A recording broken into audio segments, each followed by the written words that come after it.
জীবননগরে জিরা চাষে সফলতার পথে কৃষি উদ্যোক্তা জাহিদুল ইসলাম। আব্দুর রাজ্জাক রাজনের ভিডিও চিত্রে দেখুন বিস্তারিত। চুয়াডাঙ্গার জীবননগরে জিরা চাষ করে সফলতার পথে কৃষি উদ্যোক্তা জাহিদুল ইসলাম। তিনি উপজেলার উথলি ইউনিয়নের সন্তোষপুর গ্রামে ভাই ভাই কৃষি প্রজেক্টে 11 শতক জমিতে বাড়ি এক জাতের জিরা চাষ করেছেন। মঙ্গলবার 14 ফেব্রুয়ারি 2025 দুপুরে ভাই ভাই কৃষি প্রজেক্টে গিয়ে দেখা যায় জিরা গাছগুলো ফুলে ফুলে ছেয়ে গেছে।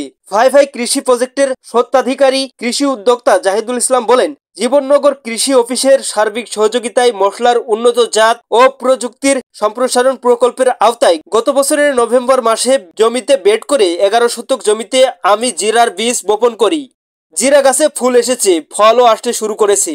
কৃষি কর্মকর্তারা আমার সাথে নিয়মিত যোগাযোগ রাখছেন। আল্লাহর রহমত করলে মাস খানেকের মধ্যে আমি জিরা সংগ্রহ করতে পারবো ইনশাল্লাহ। তিনি আরো বলেন, জিরা চাষ বিষয়ে বগুড়া মশলা গবেষণা কেন্দ্র থেকে আমি প্রশিক্ষণ গ্রহণ করেছি। আমার কৃষি প্রজেক্টে জিরা, ক্যাপসিকাম, পেঁয়াজ, রসুন ছাড়াও বিভিন্ন ফসলের চাষ করছি। জীবননগর উপজেলার কৃষি কর্মকর্তা আলমগীর হোসেন বলেন, জীবননগর কৃষি অফিসের সার্বিক সহযোগিতা ও দিক নির্দেশনায় উপজেলায় প্রথমবারের মতো জিরা চাষ শুরু হয়েছে। সন্তোষপুর সহ উপজেলার মোট 3টি জায়গায় পরীক্ষামূলকভাবে জিরার চাষ করা হচ্ছে। তবে অন্য 2 জায়গার চেয়ে জাহিদুল ইসলামের জমির জিরা গাছগুলো অনেক ভালো অবস্থায় আছে। ফসল সংগ্রহ না করা পর্যন্ত আমরা সফল হব কিনা, তবে আমরা খুবই আশাবাদী, বাকিটা আল্লাহ ভরসা। আমি কৃষি উদ্যোক্তা মোহাম্মদ জাহিদুল ইসলাম। আমার প্রজেক্টের নাম ভাই ভাই কৃষি প্রজেক্ট।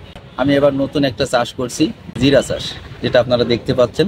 এই জিরা চাষ আমার উদ্বুদ্ধ করে আমার জীবননগর উপজেলা কৃষি অফিস। জীবননগর উপজেলা কৃষি অফিসের মাধ্যমে আমি বগুড়া মশলা গবেষণা কেন্দ্র থেকে ট্রেনিং নিয়ে কিভাবে বীজটা মাটিতে দিয়ে চারা তৈরি করে সফল হতে হবে সেভাবে আমি করতেছি। আসলে জিরা চাষটা এত সহজও ছিল না। জিরা চাষ আবহাওয়ার সাথে সেট করে অনেক দুরাহ একটা ব্যাপার। এখানে অনেক প্রযুক্তির ব্যবহার করার মাধ্যমে এটা সফল করতে হয়েছে। আমার সফর সঙ্গী হিসাবে বা আমার সহযোদ্ধী হিসাবে এখানে আছে আমার অত্র ব্লকের উপসহকারী কৃষি কর্মকর্তা মাহবুবিন সাদিক ভাই। পাশাপাশি আমার প্রজেক্টের যেগুলো লেবার আছে ওরাও অত্যন্ত দক্ষ। তাদের এবং আমার সবার সমন্বয়ে এটা সফল হবে আশা করছি। আমি মোহাম্মদ মাহবুবিন সাদিক, উপসহকারী কৃষি কর্মকর্তা। চুয়াডাঙ্গা জেলার ভিতরে জীবননগর উপজেলায় একমাত্র উপজেলা যেখান থেকে 3 জন কৃষককে জিরা চাষের জন্য মনোনয়ন করা হয়েছিল। তার ভিতরে আমার জাহিদ একটা কৃষক। তারে আমরা বগুড়ায় পাঠাইছিলাম মশলা গবেষণা কেন্দ্রে ট্রেনিংয়ের জন্য। সেখান থেকে একদিনের একটা ট্রেনিং নিয়ে আমরা এই প্রথম যাত্রা করি, এবং প্রথম যাত্রা হিসাবে আমি মনে করি আমরা অনেকখানি সফল। তবে শেষ পর্যন্ত কি হবে তার জন্য অপেক্ষা করার ব্যাপার আছে। আর জিরা চাষের সবচেয়ে বড় সমস্যা যেটা হলো এই চারার গোড়া পচা। এই সমস্যাটা সমাধান করাই খুব জটিল মনে হচ্ছে আমার কাছে। শুরুর দিকে এটা যদিও মশলা গবেষণা থেকে আমাদেরকে বলছিল গোড়ার দিকে শুরুর দিকে বেশি হয়, কিন্তু শুরুর দিকের চ্যালেঞ্জটা আমরা খুব সহজেই ওভারকাম করছি। কিন্তু এখন এই শেষের দিকে সেই ফুল মাথায় এই সময় আমাদের চারাগুলোতে একটু বেশি সমস্যা হচ্ছে। তবে আমরা চেষ্টা করতেছি এগুলো ঠেকানোর জন্য।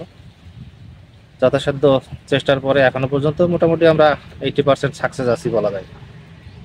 যেহেতু এবার প্রথম, অভিজ্ঞতা পাকা হলে আগামীতে আমরা আরো ভালো করব আশা করতেছি। উল্লেখ্য, নাতিশীতোষ্ণ এবং শুষ্ক আবহাওয়া জিরা চাষের জন্য উপযুক্ত।